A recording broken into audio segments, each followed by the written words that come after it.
Sejam bem-vindos. Eu sou o engenheiro Marcos Garcia, diretor do Sindicato dos Engenheiros no estado de São Paulo e conselheiro do CREA São Paulo. Gostaria de saudar e agradecer ao presidente do Sindicato dos Engenheiros no estado de São Paulo, CESP, e da Federação Nacional dos Engenheiros, a FNE, o engenheiro Murilo Pinheiro, que tradicionalmente abre as portas dessas entidades para as nossas discussões e debates relevantes para a sociedade de uma forma totalmente ampla e democrática. E mais que nesse momento, por força das circunstâncias, estamos realizando de formas virtuais. Portanto, esta é mais uma live do CESP, com duração aproximada de 1 hora, onde iremos falar sobre o Brasil e a engenharia pós-pandemia. Hoje teremos a honra e satisfação de conversar com o professor Pazini. Vou ler aqui um breve currículo dele para que todos o conheçam, se assim não conhecerem, né? Professor Dr. Maurício Pazini Brandão possui graduação em Engenharia Aeronáutica pelo Instituto Tecnológico de Aeronáutica, o ITA, em 1978. Mestrado em Engenharia Aeronáutica e Mecânica pelo ITA, 1983. Doutorado em Engenharia Aeronáutica e Astronáutica pela Universidade de Stanford, nos Estados Unidos, em 1988. É professor do ITA desde 1979. É oficial, engenheiro da Força Aérea Brasileira, tendo atingido o posto de brigadeiro, estando na reserva desde 2011.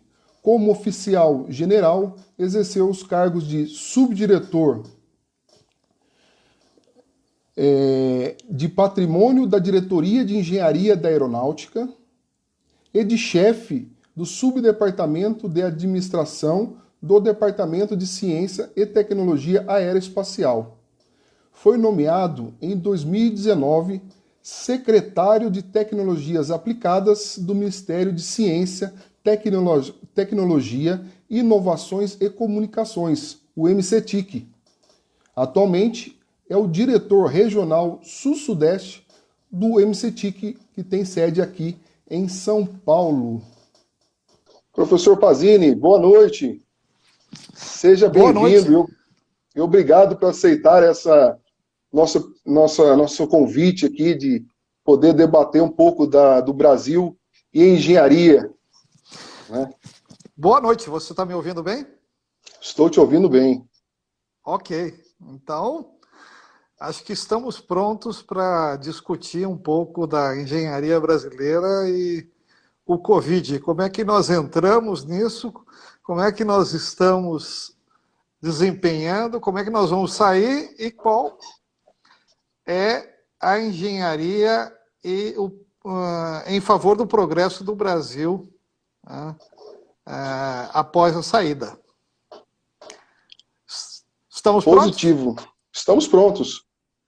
Então, a primeira pergunta que vamos fazer, então, é um pouco sobre o momento que nós estamos passando, né?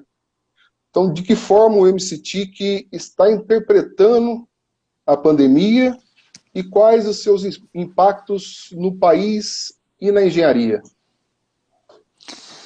Bom, eu começaria dizendo que nós, engenheiros, somos educados para resolver problemas. Não importa a especialidade que tenha sido a formação do engenheiro, onde tiver um problema, o engenheiro é convidado para resolvê-lo. E para isso, o engenheiro olha o problema, começa a modelá-lo, utiliza todo um conjunto de conhecimentos que vieram da física, da química, da matemática, das ciências fundamentais, e procura, então, construir um modelo que reproduza, tanto quanto possível, com fidelidade, a natureza. Para isso, muitas vezes, ele tem que fazer uma série de experimentos e ajustar o modelo, mas quando ele consegue encontrar um modelo que funcione, que reproduza proximamente o comportamento da natureza, ele passa a ter uma capacidade de entender e de prever o futuro. Então, dentro desse escopo, eu acho que a gente tem que olhar a pandemia que o planeta está enfrentando de uma maneira sistêmica, como nós engenheiros fomos educados a olhar. Antes de mais nada, a gente precisa entender que há uma novidade. O Covid-19 é uma inovação. Não sei quem o criou, mas é uma inovação. É possível mapear isso através de modelos matemáticos? Sem dúvida nenhuma, vários países estão preocupados em mapear o comportamento dele desde a origem. Então, com o tempo, o mais importante agora é combater os efeitos dele. Mas certamente isso vai passar, né? E é uma lição que a humanidade precisa aprender de maneira definitiva, porque outras classes de vírus poderão vir. E nós precisamos aprender as lições deste problema agora, e isso vai demandar muito estudo. Mas, sem dúvida nenhuma, eu creio que tudo possa ser, de alguma forma, modelado, entendido, e de forma a se permitir simulações computacionais, né? E assim preparar a humanidade para o futuro. Isso já está sendo feito pelo MCTIC? Não só pelo MCTIC, mas por praticamente a maioria das universidades do mundo está debruçada sobre isso agora. O fato das aulas não estarem ocorrendo da maneira presencial, muitas vezes só por a distância, está permitindo um certo tempo maior para todos os professores refletirem e tentarem entender o que é que está acontecendo. Eu, por exemplo, eu escrevi um paper que está sendo avaliado pelos pares agora, nesse sentido. Como engenheiro, eu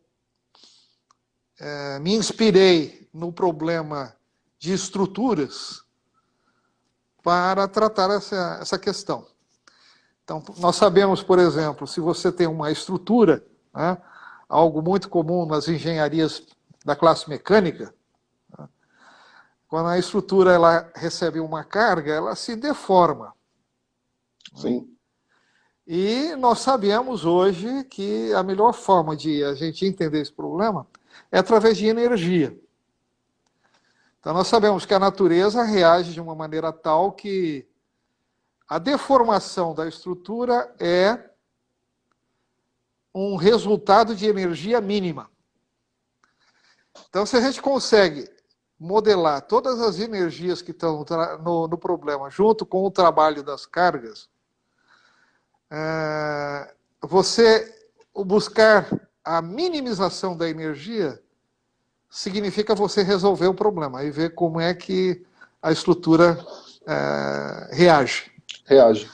Então, com essa inspiração, eu procurei tratar o problema do Covid-19 de maneira semelhante.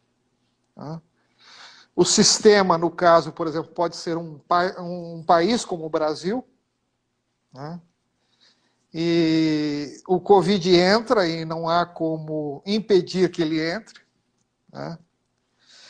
E aí eu comecei pensando, imagine um país que recebe essa ameaça, né, biológica, e ele tem uma série de recursos para enfrentar essa ameaça, E imagine inicialmente que esses recursos sejam ilimitados.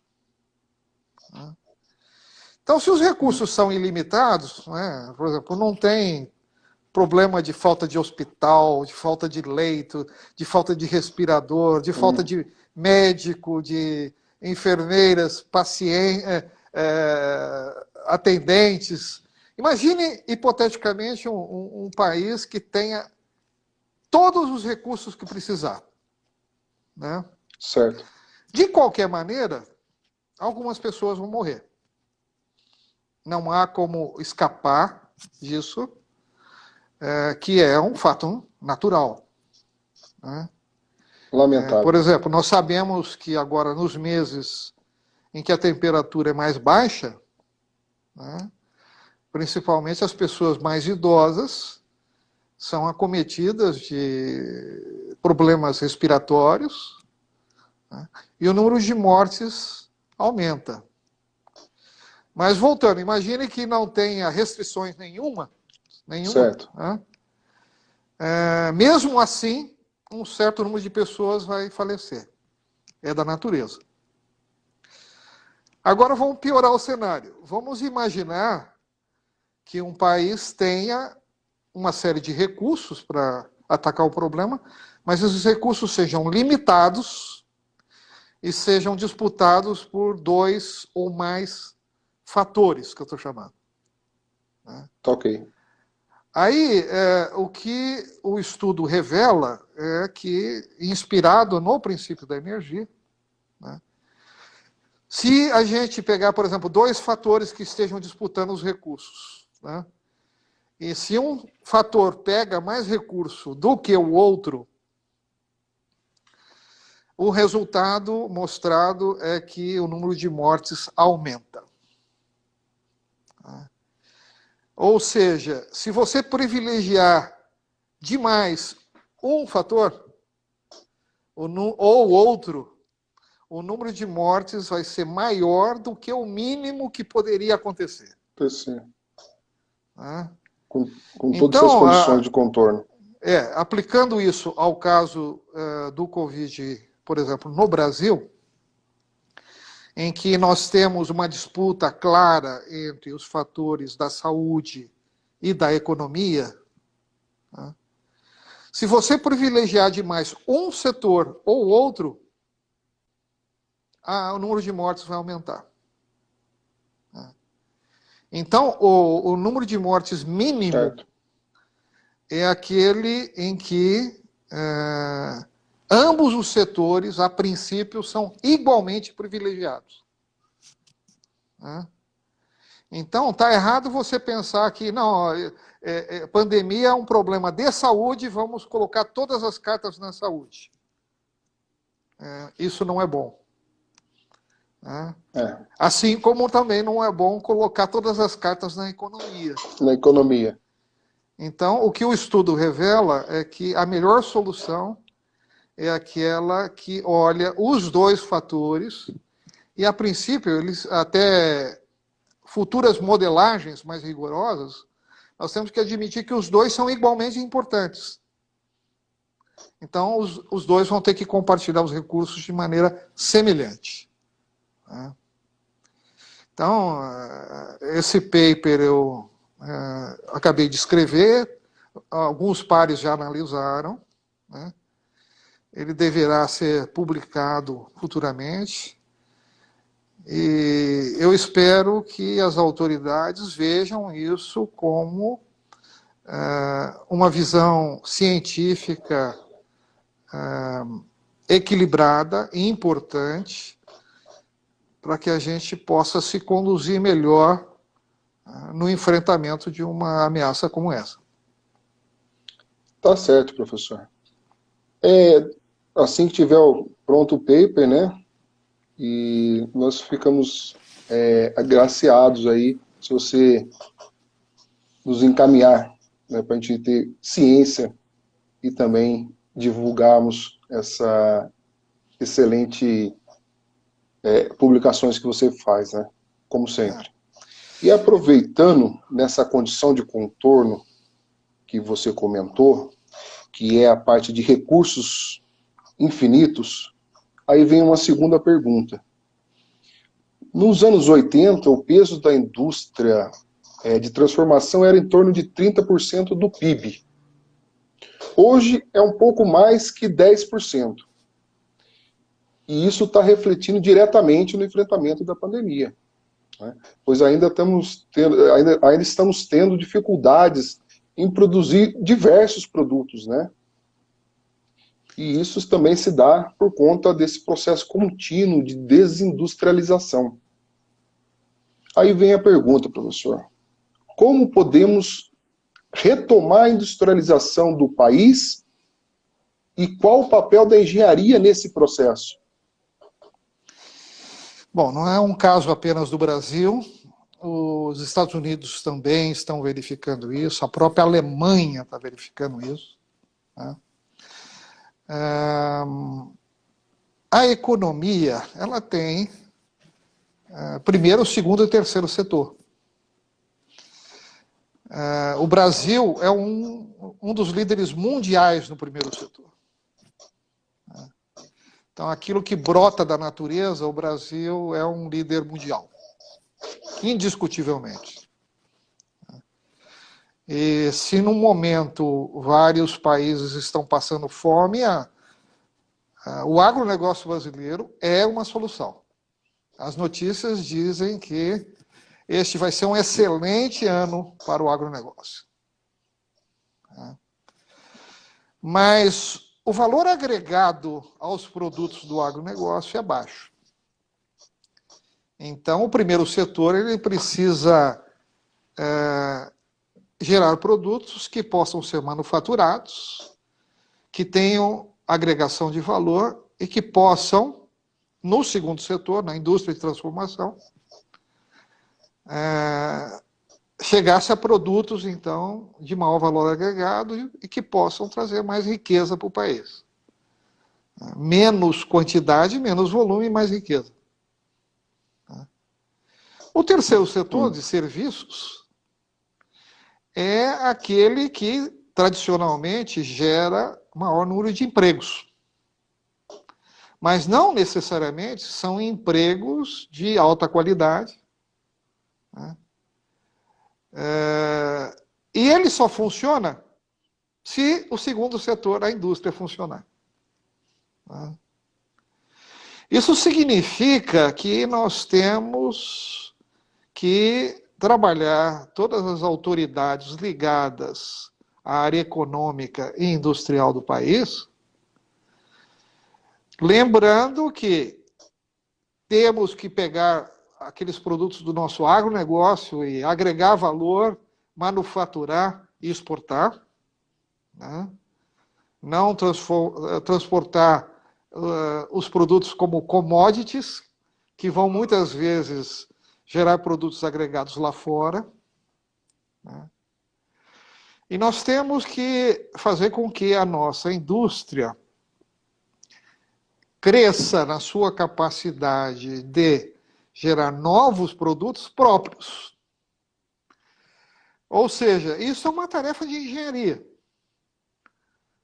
Você deixar de usar a engenharia do exterior para a mera produção no país, mas gerar, sim, uma capacidade de pesquisa e desenvolvimento nacional para gerar produtos nacionais de escala global.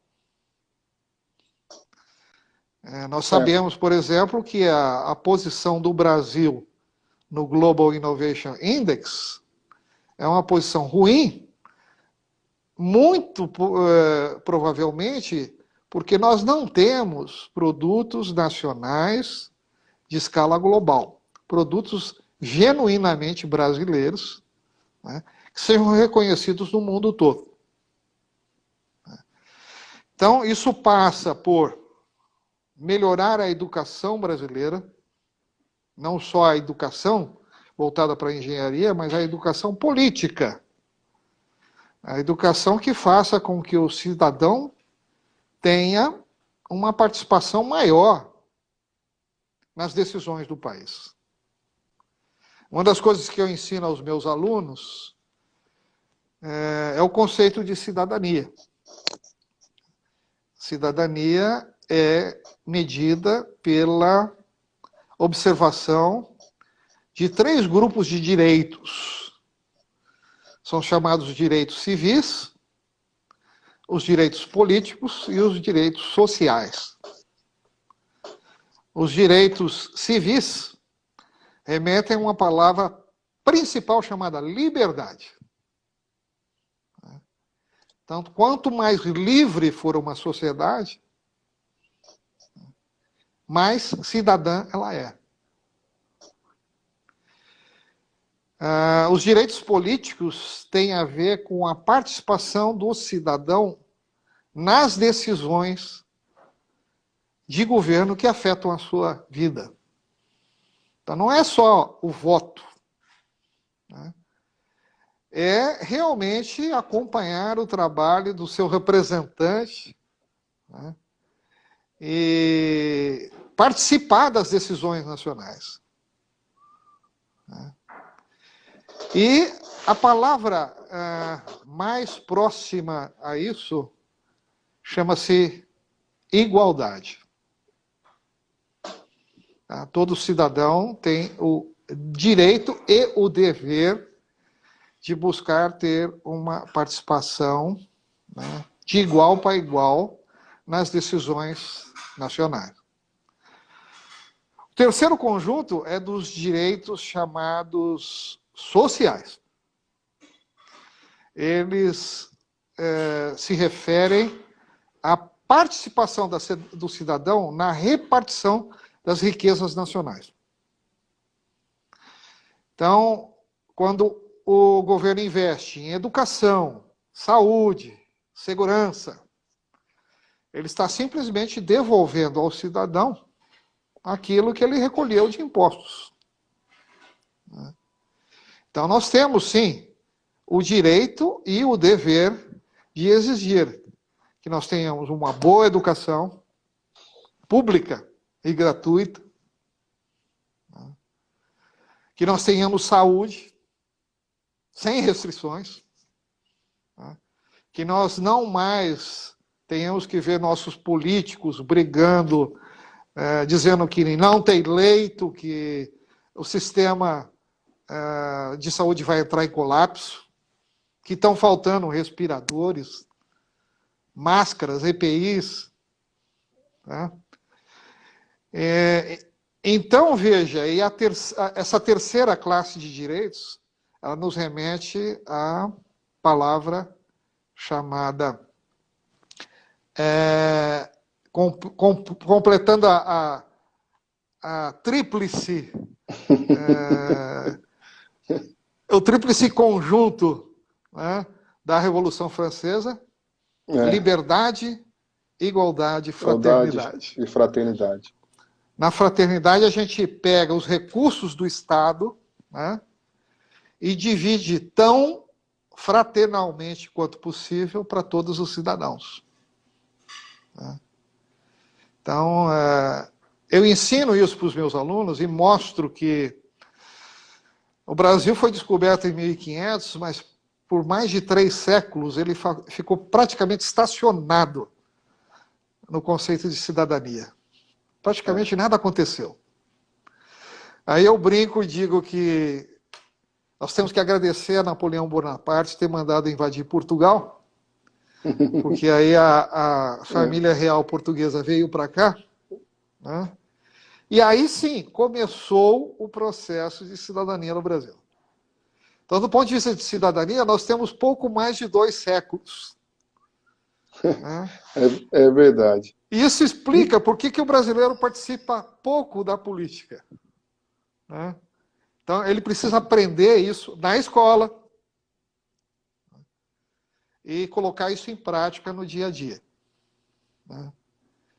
Isso, então, nos remete à pergunta que você fez, que é a desindustrialização. Né? Não tendo essa visão, né, que eu acabei de colocar, a maioria dos brasileiros foi achando que vamos exportar commodities, né? Vamos importar coisa pronta lá de fora, né? E agora a gente está observando, né, que muitos equipamentos que nós poderíamos estar fazendo no Brasil, né, é o caso dos respiradores, por exemplo, né, nós estamos tendo que comprar lá fora. Então, nós temos que reformular a política industrial brasileira para inverter essa tendência negativa que a gente tem de desindustrialização. Nós temos que fazer isso para trazer empregos de qualidade para os brasileiros. A globalização afeta isso, professor? Sem dúvida nenhuma, é o que está acontecendo, né? Por exemplo, os Estados Unidos desenvolveu durante décadas uma política de fabricar tudo na China. Os produtos da Apple, por exemplo, são fabricados na China. E com isso, muitos empregos de qualidade que poderiam ter sido mantidos no território americano, eles foram embora. Então a gente vê o primeiro-ministro japonês, né, querendo trazer de volta várias indústrias japonesas que foram para a China, né? A Alemanha também está preocupada com isso. Se a Alemanha, Japão, Estados Unidos estão preocupados com isso, eu acho que nós devemos estar preocupados ao quadrado, né? Porque nós temos muita lição de casa a fazer. Exatamente. Até fazendo mais um gancho aí, né, aproveitando que você falou um pouco do Global Innovation Index, né? Vemos hoje que a palavra inovação é a palavra de momento, né? Então é utilizado muito precariamente nas formas publicitárias e de outras maneiras até para atendimento de requisitos regulamentares, né, ou de agências reguladoras, né. Bom, pois bem, a gente vê que a nossa posição global lá no Global Innovation Index teve uma queda de 19 posições aí nos últimos 9 anos, né. Um fato infeliz aí, lamentável, né. E qual vai ser o plano, a estratégia adotada aí pelo MCTIC para a gente fomentar a engenharia, a pesquisa e desenvolvimento e também a implantação de tecnologias disruptivas aqui no país? Bom, o Global Innovation Index é o resultado de um trabalho que é elaborado todo ano por pesquisadores americanos e franceses, né, com participação de organizações aí globais, né, e, na realidade, ele é o resultado da coalescência de 80 índices. Né. Isso significa que se a gente quiser melhorar a posição brasileira, nós vamos ter que fazer um trabalho de casa muito sério e muito abrangente. Quando você vê assim, inovação, né, o leigo acha que isso é um tema a ser desenvolvido apenas pelo MCTIC, porque afinal é o único dos ministérios que tem a palavra inovações, né? Os outros não têm. Né? Mas quando você começa a estudar esses 80 índices, né, você vê que nós temos, na realidade, que conduzir um processo de Estado, de longo prazo, e abrangendo praticamente todas as áreas de governo. Né? Por exemplo, nós vamos ter que melhorar a nossa política. Nós vamos ter que melhorar a nossa infraestrutura. Nós vamos ter que melhorar a nossa área da educação. Nós vamos ter que melhorar a nossa área de pesquisa, desenvolvimento e inovação. nós vamos ter que melhorar a nossa área de gestão de negócios. Nós vamos ter que simplificar, né, a forma como empresas são abertas, né, gerenciadas, porque nós sabemos, é muito difícil você abrir e até, depois de aberto, fechar um negócio no Brasil. Né? Então, nós vamos ter que atuar em muitas áreas, fazer um trabalho muito amplo, de longo prazo, para reverter essa tendência que aconteceu aí nos últimos governos. Né? Enquanto nós caímos aí praticamente 20 posições em uma década, veja o que a Índia fez. A Índia fez o contrário. A Índia subiu 20 posições. Né? E se você analisar criteriosamente o que é que está acontecendo, não é que o Brasil não tenha melhorado. Ele até que melhorou, tá?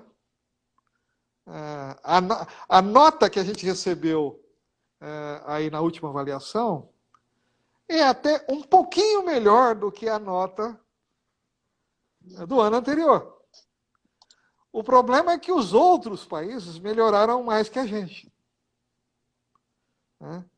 Então, se é aquela corrida de maratona, né, nós estamos sendo ultrapassados. Estamos sendo ultrapassados porque outros governos, como o governo da Índia, por exemplo, está fazendo um trabalho melhor que o nosso. Então, é preciso que a sociedade compreenda que a melhoria do Brasil no Global Innovation Index não é uma tarefa a ser conduzida exclusivamente pelo MCTIC. Nós vamos ter que fazer um programa estratégico de Estado, tá? Programa como a Índia fez, onde é que a gente quer estar daqui 10 anos? Tá? E vamos ter que atuar praticamente com todos os ministérios do governo, tá? Todos colaborando. Tá? E por isso que é importante que se diga por que o presidente Bolsonaro fez essa mudança política no Poder Executivo. Até o governo passado, nós tínhamos os ministérios distribuídos entre diferentes partidos. E como os partidos não necessariamente se conversam de maneira colaborativa, né, nós não tínhamos a capacidade de atuar de maneira colaborativa no Executivo. Né?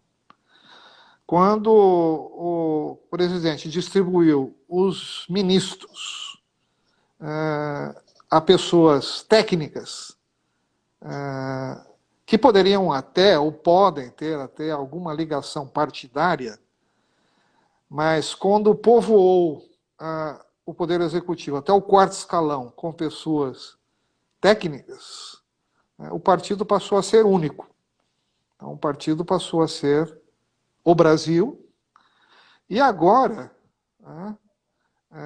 eles estão trabalhando de uma maneira muito mais colaborativa. E isso leva a uma maior agilidade nas decisões, ao melhor emprego dos recursos, e a uma maior rapidez na obtenção de resultados de melhor qualidade. Enquanto isso, cabe ao Poder Legislativo fiscalizar a ação do Executivo,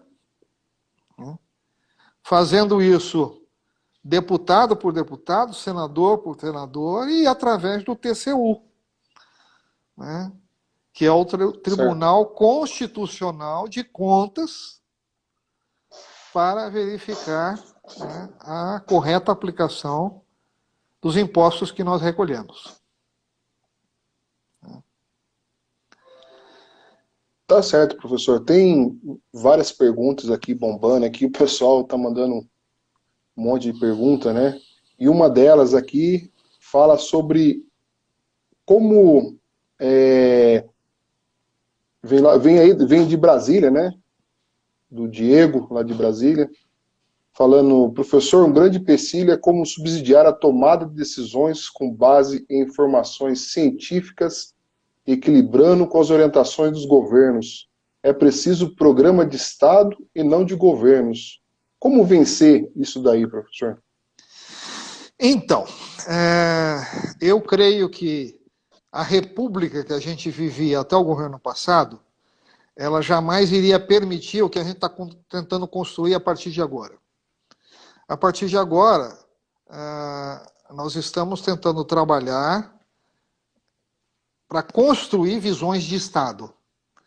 Visões de Estado que possam persistir independentemente de governos. Então, por exemplo, na área de ciência, tecnologia, inovações e comunicações, nós pretendemos criar e estamos criando programas permanentes que tenham continuidade, que sejam completamente apartidários e que, mesmo que um próximo governo tenha uma tendência política diferente, esses programas possam ter continuidade. Então, nós estamos trabalhando em vários assuntos, por exemplo, inteligência artificial, tecnologias ligadas a águas, tecnologias assistivas, a área nuclear, a área espacial, e tudo isso está sendo construído de forma a atuar em rede, de forma que haja a possibilidade de uma participação democrática de todas as pessoas que tenham competência e interesse em qualquer assunto, tá? E que os recursos que possam ser aplicados pelos órgãos de fomento nos estados e na federação sejam bem aplicados, através de chamadas competentes, né, com um julgamento rápido e também competente, técnico, né, e com cobrança, acompanhamento dos projetos, para que eles deem resultados, possivelmente os melhores resultados num curto prazo. Então essa é a visão que a gente tem para construir programas de Estado. Se eles forem bem construídos e bem praticados, não importa se o governo é de esquerda ou de direita, né, porque todos conseguirão entender que o que está sendo feito é bom para o Brasil, é bom para o brasileiro, né, e que não é uma escolha político-partidária, é uma política na sua melhor essência, né, que eu chamo que é a arte de gerar o bem comum. O bem comum. Se você me permite continuar um pouco o Claro. tema que eu estava falando ainda de inovação. Opa, por favor, professor. Antes de chegar em inovações disruptivas, né, eu queria contar uma historinha que tem muito com um paralelo de coisa que está acontecendo com a pandemia agora. Tá. O ano é 1992. Eu tive o privilégio de, junto com muitos outros brasileiros, fazer parte da delegação brasileira que foi a Washington, nesse ano, participar do primeiro e, pelo que eu me lembro, até agora, único World Space Congress, Congresso Mundial do Espaço. 1992, Washington, D.C. Tivemos uma série de atividades em muitos lugares, patrocinados por inúmeras organizações, né? Eu participei de reuniões da ONU, eu participei de reuniões da International Astronautical Federation. Foram dias muito interessantes, né? O coquetelzinho de entrada do Congresso foi no National Air and Space Museum, o Museu de Aeronáutica e Espaço da instituição Smithsonian, lá em Washington, né? Foi uma atividade muito interessante, tá? Mas eu queria chamar a atenção para a palestra de abertura. A palestra de abertura foi feita pelo professor Daniel Boorstin, que era o chefe emérito da Library of Congress, né? Da Livraria do Congresso Americano, né? Ela é provavelmente a maior biblioteca que tem no mundo. E o professor Boorstin, ele fez a sua palestra fortemente baseado num livro que ele tinha escrito, que em inglês chama-se, né, The Discoverers. Em português foi traduzido como Os Descobridores. E eu tive a oportunidade de conversar pessoalmente com ele, né, depois. Mas o interessante era o seguinte, o ano era 1992. Comemorava-se os 5 séculos da descoberta da América. E no livro, o professor Boorstin destacou fortemente a questão, e na palestra também, a questão do que ele chamou de descobertas negativas.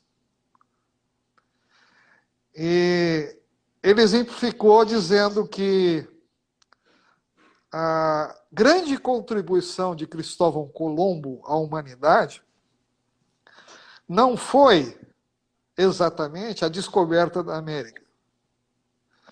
Foi a destruição do mito da Terra plana. Então, tanto quanto você descobrir uma coisa nova, né, quanto você destruir uma coisa errada, né, são igualmente importantes. Né?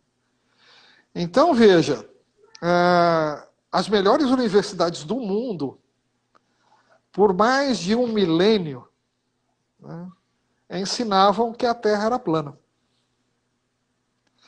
Não adiantava alguém falar assim, mas espera aí, no século 3 e 2 antes de Cristo, viveu um cara chamado Eratóstenes de Cirene, né? E ele calculou o raio da Terra, a circunferência da Terra. Né? E a gente vê hoje que ele calculou com um erro menor do que 1%. Né? E simplesmente durante milênios, né, esse conhecimento foi sepultado, como se não tivesse acontecido. Aí bastou o Colombo descobrir a América, né, para as universidades lembrarem que esse conhecimento já existia, que a Terra era uma bela de uma bola azul, né? E aí, assim, de uma maneira muito cheia de hipocrisia, eles falam, não, nós sempre ensinamos que a Terra era redonda. Né? Então, veja, o conhecimento que se prova como sendo verdade, né, muitas vezes ele já existia e ele é redescoberto. Né? E isso é disruptivo. Né? A inovação que nós classificamos como disruptiva é aquela que, num paper que eu escrevi, tem 7 características básicas. 3 características são voltadas para novidade. Então, a primeira característica é que a inovação disruptiva surge de uma ideia maluca. Se você não tiver uma ideia maluca, que o pessoal brinca assim, é fora da caixa, você não vai conseguir fazer disrupção. Essa é a primeira característica. A segunda é que quando você fala dela, ninguém acredita. Porque se acreditam, é porque não é tão disruptivo assim. A terceira característica é que ela não tem o mercado como protagonista principal. Então, vamos pegar, por exemplo, o smartphone, né, criado pelo Steve Jobs. Se ele fosse se preocupar com o mercado, ele ia procurar as companhias que fazem um telefone e falar assim, escuta, o que vocês acham que pode ter de inovador no telefone? Não, ele não fez isso. Ele criou o smartphone e fez uma aposta que o mercado iria surgir baseado num novo produto. Então, essas 3 características, que são surgir de uma ideia maluca. Segundo, quando você fala, ninguém acredita, que é o ceticismo perante a inovação. E a terceira é não se preocupar com o mercado, né? São fortemente ligadas à novidade. Aí tem uma quarta característica, que é um misto de novidade e de impacto.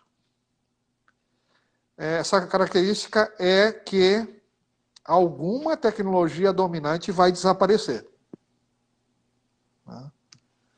Então, em várias palestras minhas, eu costumo mostrar, de um lado, o smartphone, e do outro lado, todos os outros produtos que foram incorporados no smartphone e que desapareceram.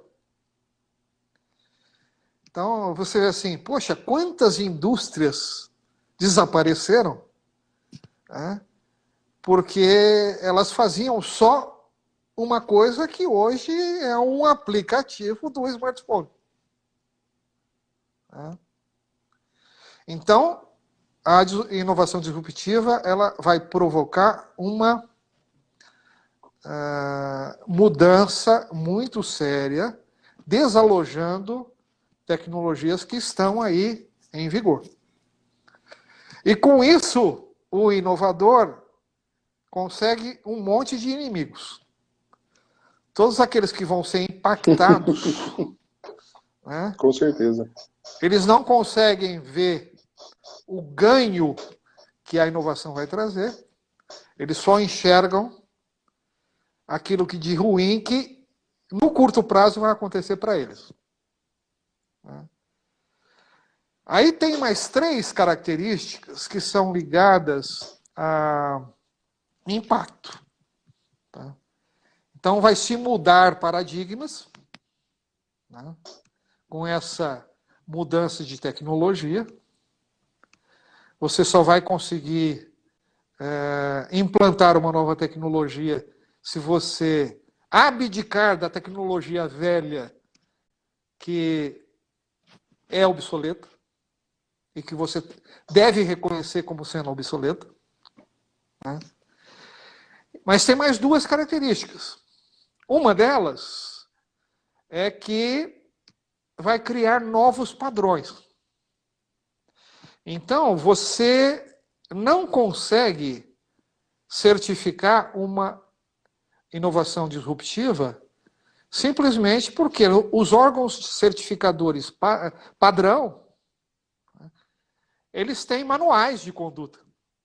Então, em minhas aulas eu falo assim, se eu resolver, por exemplo, fabricar uma lâmpada LED, né, ok, aí eu quero obter o selo de qualidade da minha lâmpada, aí eu coloco num laboratório certificador, aí eles vão fazer uma série de testes, eles já têm lá um manual para fazer o teste, né? Aí no final sai lá, ó, a tua lâmpada é padrão A, né? Aí você pega esse selo, sai colando em tudo quanto é lugar, faz propaganda, né? Mas isso é porque uma tecnologia que já tem certificação.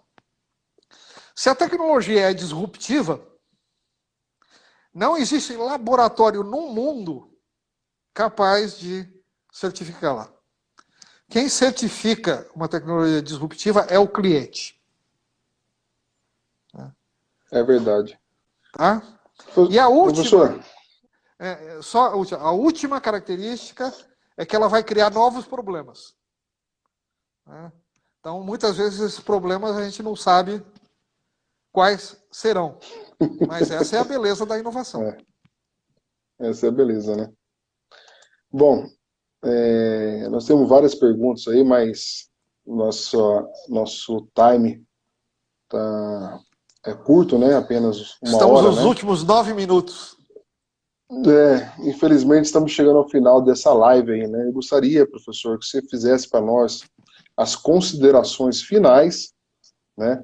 E falasse aí nos últimos minutos aí um pouco dos temas em desenvolvimento dentro do MCTIC. 5 minutos dá? Perfeito. Sim, sem dúvida. Eu aprendi com os meus amigos economistas que a gente pode enxergar a economia de um país como uma batata tridimensional. Né? E o grande desejo de todo o país é que essa batata cresça. Né?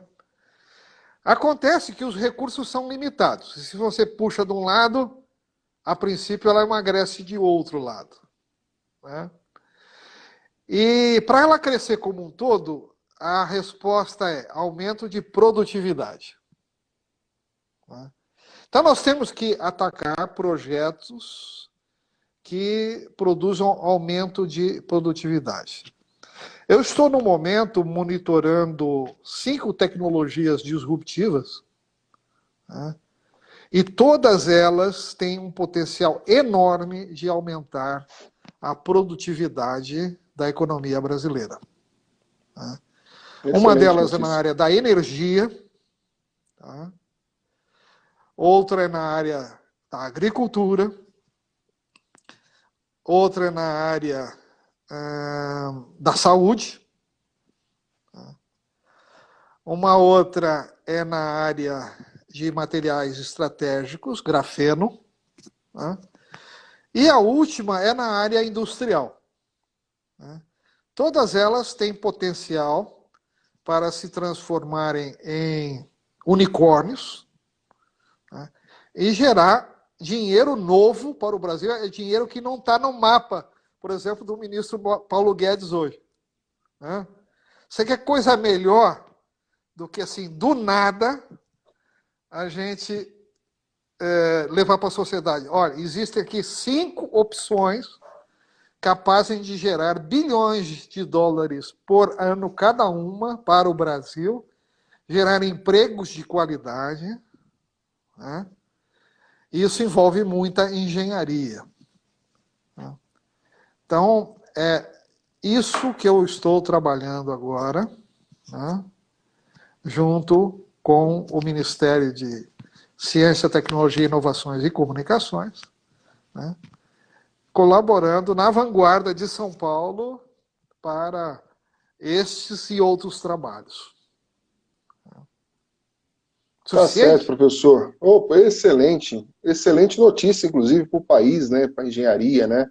A gente não pode deixar de falar aqui um pouco do país e desvincular o país da engenharia, né? Professor, muito obrigado. Mais uma aula brilhante. Eu, como aluno, mais uma vez agradeço por essa aula. Quero que você leve também a nossa saudação ao excelentíssimo senhor ministro Marcos Pontes e informe que nós estamos em pé à ordem para o que for necessário para o crescimento do nosso país, hein? Sem dúvida nenhuma. Eu que agradeço essa oportunidade, né? Nós temos ainda aí mais uns 5 minutinhos, é isso? Estou olhando aqui o meu relógio. 5 minutinhos. No meu tem uns 4. Estou olhando aqui também, estou contando para a gente não perder a nossa live. Tá bom. né? Então, veja, fazendo aí um sobrevoo rápido sobre a pista, como os aviadores costumam dizer, né? O papel dos engenheiros na solução de saída da pandemia e na retomada da engenharia é extremamente importante, né?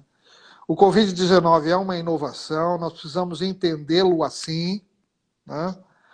E verificar que as soluções que estão sendo encontradas para ele, sejam no campo político, no campo da economia ou no campo da saúde, são todas soluções novas, né? Não estão mapeadas, mas o mais importante é buscar salvar o maior número possível de vidas.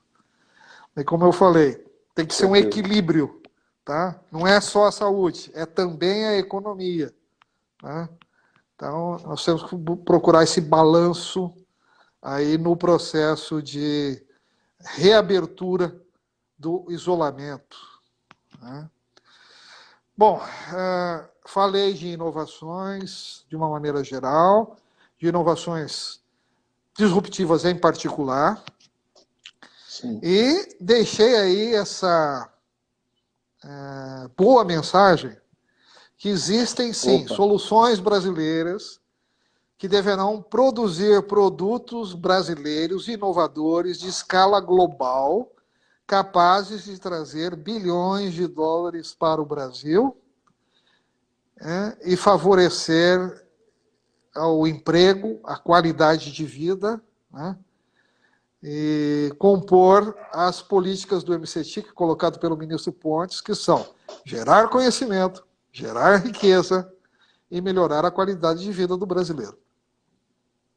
Tá certo, professor. Muito obrigado.